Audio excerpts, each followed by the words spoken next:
اب زنا جو ہے اس کے لیے حضور نے جو کچھ فرمایا وہ سن لیجئے.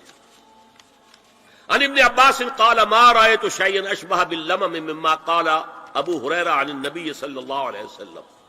حضور کی حدیث ہے ان اللہ كتب على ابن آدم حظه من الزنا ادرک ذلك لا محال. اللہ تعالیٰ نے ہر انسان کا زنا میں ایک حصہ لکھ دیا ہے جو اس کو پہنچ کر رہے گا. فزنا العین النظر, آنکھوں کا زنا ہے نامحرم عورت کو دیکھنا, یہ بھی زنا ہے. اگر زنا کو روکنا ہے تو یہاں پر بھی قدغن لگے گی.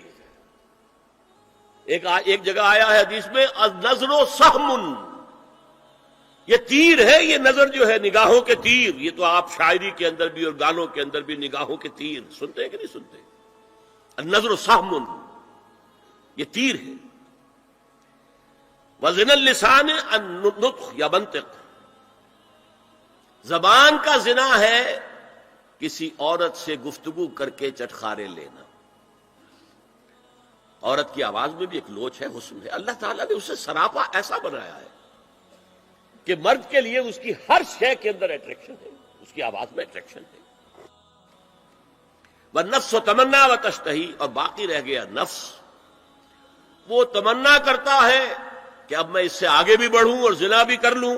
والفرج یصدق ذلک کلہ اور یکذب, لیکن یہ ہو بھی سکتا ہے نہیں بھی ہوتا, لیکن یہ زنا تو کر چکا نا. کان کا زنا اس نے کر لیا, آنکھ کا زنا اس نے کر لیا, زبان کا زنا اس نے کر لیا. ایک کو زنا کی تعریف میں لائے. ایک اور روایت ہے جو مسلم میں ہے, عن ابی ہریرہ کتب علی ابن آدم نصیبہ من الزنا مدرک ذلک لا محالہ فالعینان زناہما النظر والاذنان زناہما الاستماع واللسان زناہما الکلام والید زناہا البطش والرجز زناہا الخطأ والقلب یہوی وتمنا.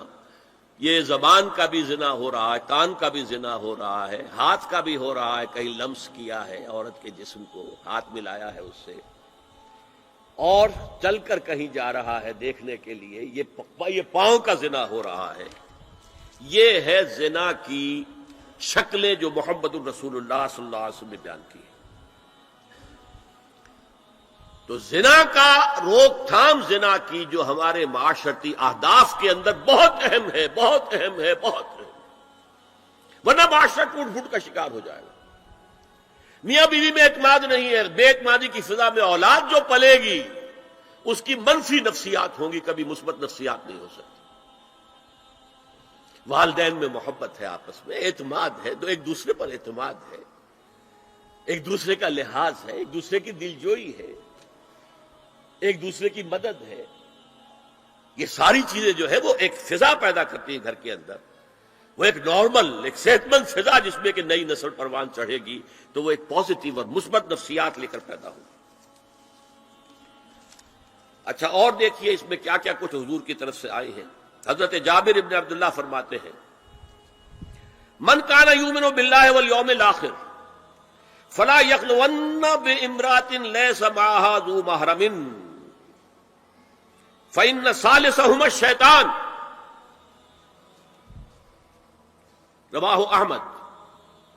دیکھو, جو شخص بھی اللہ پر اور یوم آخر پر ایمان رکھتا ہو وہ کبھی کسی اجنبی عورت کے ساتھ خلوت میں نہ رہے, ملاقات نہ کرے جس کے ساتھ کہ اس کا کوئی محرم شامل نہ ہو. کوئی عورت آئی ہے آپ سے مسئلہ پوچھنے کے لیے, اس کا باپ, اس کا بیٹا, اس کا بھائی, اس کا شوہر ساتھ ہونا چاہیے, اکیلے نہیں.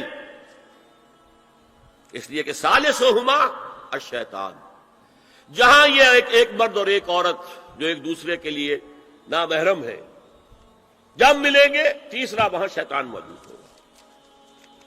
اسی طرح حضرت ابن عباس کی روایت ہے لا یخلون رجل بامرأۃ الا ومعها ذو محرم ولا تسافر المرأة الا مع ذی محرم. کوئی مرد کسی عورت کے ساتھ خلوت میں نہ ہو, اکیلے نہ ہو, مگر یہ کہ اس عورت کے ساتھ اس کا محرم موجود ہو.